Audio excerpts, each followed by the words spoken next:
Hey friends, welcome to One Flight Down Basement Beer Tastings. Today we are checking out a Mexican-style dark lager that comes all the way from South Carolina.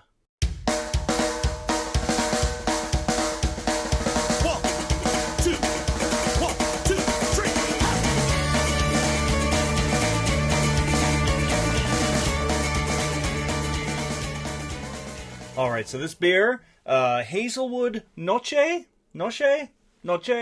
Hazelwood Noche. That's how I'm choosing to pronounce that. It is a dark Mexican lager, 5.5% alcohol, proudly brewed at the Hazelwood Brewing Company in Lexington, South Carolina.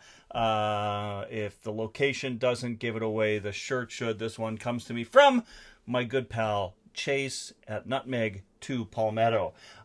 He sent me a few beers a little while back, courtesy of Shane as well. He sent them to Shane, or he handed them to Shane at the BrewTubers gathering in Chicago that I unfortunately had to miss. And Shane from Shane's Craft Beer Review, being the hero that he is, he got these beers and this shirt to me. So I really appreciate that. So yeah, this beer, it sounds really good. I really like dark lagers. I don't know if I've had a dark Mexican lager. I don't know if that's going to be any different or not. It doesn't really tell me a whole lot on the can. It's just got like the address and stuff. I've also looked up Hazelwood's website, and it appears that it is not something that they currently have on offer. So I can't really get a lot of notes about this beer.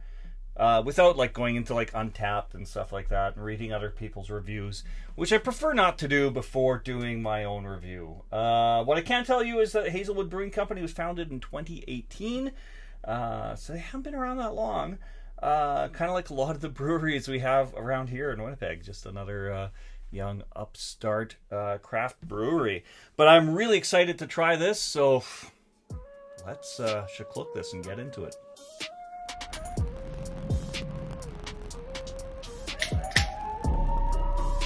Not a very dramatic look.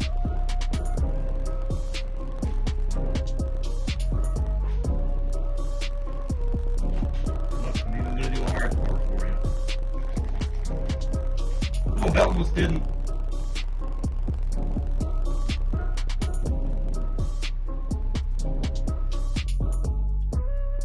Alright, looks like it could be topped up a little bit now.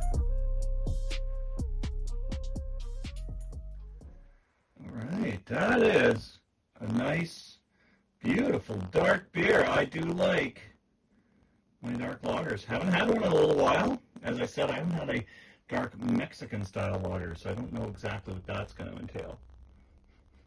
Yeah, like I said, I get a very light kind of roasty malt note. Very light, though. Not getting a whole lot on the nose. Let's go in for a sip. Cheers, friends.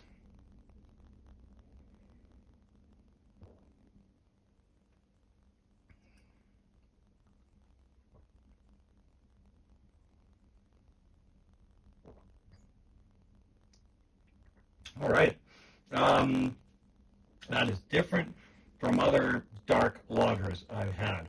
It almost reminds me of a really light stout.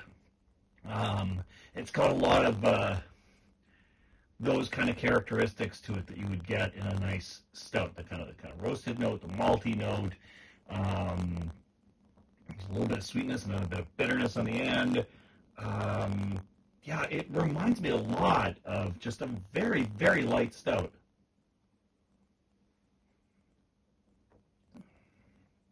Trying to remember other dark lagers I've had now.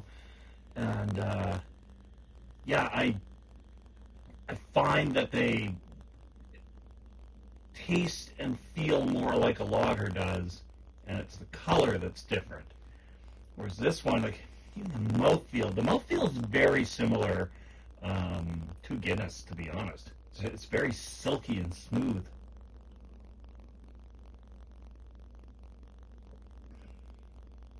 Yeah, that's a really interesting beer.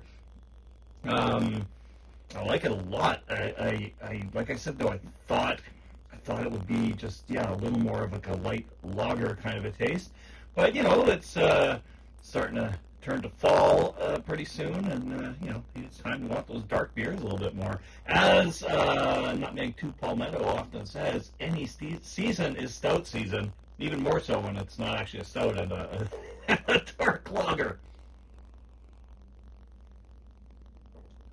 Man, that is nice. That is a nice beer. I like this a lot. All right, Chase, thank you so much for sending me this beer, and thanks for indulging my little pouring gag. And my apologies to anyone who doesn't get the inside joke. But you know what? If you go out and you subscribe to Nutmeg 2 Palmetto and you watch some of his videos, then you'll get the gag. Yeah, so do that. You should be subscribed to him anyway. His stuff is awesome. And also a little bit of an apology out there to Shane at Shane's Craft Beer Review, because I kind of, stealing your doppelganger a bit again, but I couldn't resist. Friends, thank you so much for dropping by the Terry Isle Basement Pub. I hope to see you all again real soon. Cheers. Again, I'm tired and I need to go home.